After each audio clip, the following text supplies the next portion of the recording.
इस छोटे से मजार को देखिए, इसकी जर्जर इमारतों पर न जाइए।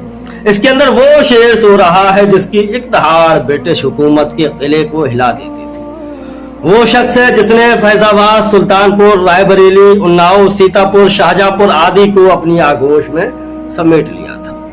यही वो शख्स था जिसे पकड़ने के लिए अंग्रेजी पुलिस अफसरान नहीं बल्कि सेना लगाई थी।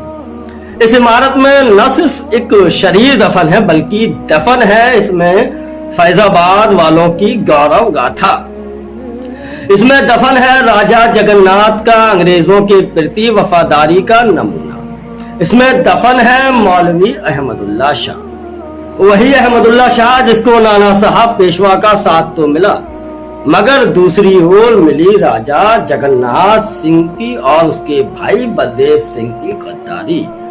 वही अहमदुल्ला शाह जिसके प्रकोप से बचने के लिए अंग्रेज अधिकारियों को राजा के महल में पनाह लेनी पड़ी। एक दिन की बात है कि क्रांति और सूरज दोनों अपने उरूज पर थे। मौलवी ने ठान लिया था कि अब अंग्रेज अधिकारियों को छोड़ना नहीं है और मौलवी उत्साहित भी थे कि अंग्रेज अधिकारी भागकर कहां जाएंगे। लेकिन मौलवी ये भूल गए थे कि भारत में रहकर भारत का खाकर भारत के साथ गद्दारी करने वाले लोग तब भी मौजूद थे और आज भी हैं। दोपहर का सूरज जब सीधे सर को आने लगा, राजा महल में आराम करता रहा कि अचानक उसके किले में किसी ने दस्तक दी। जगन्नाथ ने अपने भाई बलदेव को भेजा कि देखो देखो दरवाजे पर कौन है। बलदेव मौलवी के सामने आया। मौलवी ने उससे कहा कि उन अंग्रेज अधिकारियों को हमारे हवाले करो। लेकिन बलदेव भी ठहरा कि अंग्रेजों का एकदम वफादार, हमने अंग्रेजों का नमक खाया है साहब, गद्दारी कैसे करें। फिल्मी डायलॉग है, खैर से बलदेव का डायलॉग नाम है। बहरहाल बलदेव ने जब इनकार किया तो मौलाना ने गेट तोड़ने का फरमान जारी किया। गेट टूटा, मौलाना अंदर घुस गए, लेकिन पीठ में छुरा मारने वाले तब हिमाकत करते कि मौलवी के सामने आकर उनके सीने पर वार किया जाए। खौफ इतना था कि महल में भगदड़ मच गई। बलदेव भागा भागा खिड़की के पास पहुंचा, अंदर से छुपकर गोली चला दी। गोली सीधे मौलवी को लगी।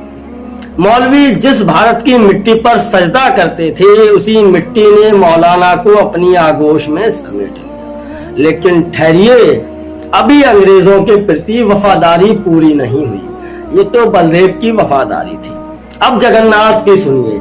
मौलाना को बेसुध जमीन पर पड़ा देख जगन्नाथ आया और उसने मौलाना का सर उनके तन से जुदा कर दिया और उनके सर को एक कपड़े में लपेटकर अपने आकाओं के पास 50,000 रुपए की राशि के लिए पहुंच गया। अंग्रेजों ने उस सर को कोतवाली के बाहर लटका दिया ताकि वो कटा हुआ सर लोगों को अंग्रेजों के खौफ की याद दिलाता रहे। लेकिन हुआ उल्टा, एक कटा हुआ सर लोगों में आग भड़का गया। वो चिल्ला चिल्ला कर गवाही देने लगा राजा जगन्नाथ की गद्दारी की। वो लोगों को अंग्रेजों के खिलाफ उकसाने लगा। क्रांति सेना ने उस सर को वहां से निकाला और लोधीपुर में लाकर दफन कर दिया। मौलाना तो नहीं रहे लेकिन उनकी गौरव गाथा सदा सदा के लिए हमें प्रेरित करती रही।